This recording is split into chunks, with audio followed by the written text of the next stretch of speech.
Rumours of a lightweight super fight between double Olympic champion and 3-weight world champion, the 36-year-old Vasily Lomachenko, and the unbeaten, dangerous and devastating knockout puncher Gervonta "Tank" Davis have been hotting up.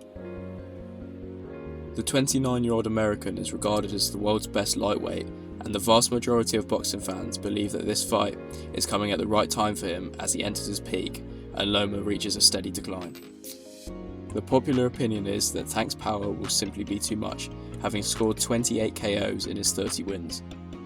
Whilst this is certainly a realistic possibility, I believe that many are writing off the great Ukrainian far too soon.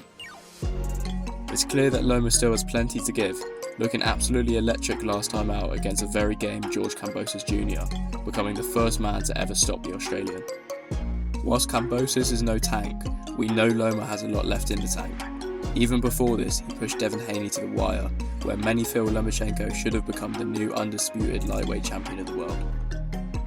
Davis is also in great form, with wins against the 6-foot-tall Mario Barrios, bearing in mind that Tank is 5'5.5", Isaac Pitbull Cruz, who is much more similarly sized to Davis, Rolly Romero, Ryan Garcia and Frank Martin, all coming since 2021. All of these wins came by stoppage, apart from one, with a decision win over Pitbull Cruz. This fight is interesting as it is the only time Tank has fought someone smaller than him, and he struggled on occasion despite winning the fight due to Pitbull's tight and compact nature, which helped him to avoid Tank's most devastating shots, such as the uppercut. Loma is half an inch to an inch bigger than Tank, but he may well be able to stay similarly compact whilst employing his trademark use of angles to stay out of trouble. I believe Tank has always been better suited to competing against opponents bigger than himself, such as Barrios, but also those who are aggressive and present opportunities. Tank is the best counterpuncher on the planet for me, as seen against Rolly Romero and Ryan Garcia in recent times.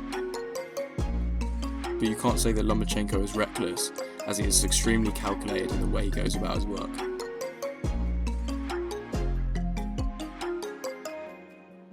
In the past, both usually employ a slow, methodical start, gathering data on their opponents before turning up the pressure in the mid to late rounds.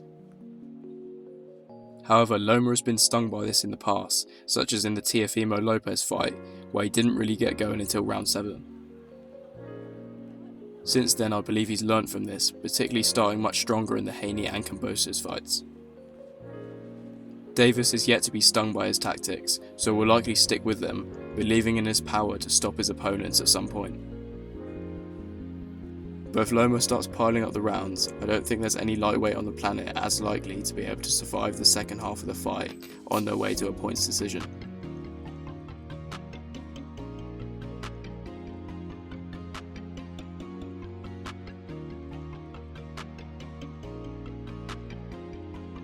It's a really enthralling potential fight. The rumours started all the way back in 2019, when Loma was undoubtedly pound for pound number 1. Then it was too soon for Tank. Now many believe it's too late for Loma. News in recent days is that talks have fallen through for the fight, but I believe we will still see it within the next year. In the meantime, there is one man who is more than capable of throwing his name into the mix.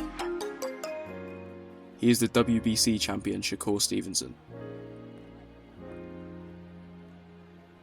Like Loma, he is another southpaw magician and one of the very few men that can be able to compete with Tank. So for that reason, my next video will be all about Shakur Stevenson and whether he can become king of the lightweights. But for now, I hope you enjoyed this video. Do you think we'll ever see Lomachenko versus Tank?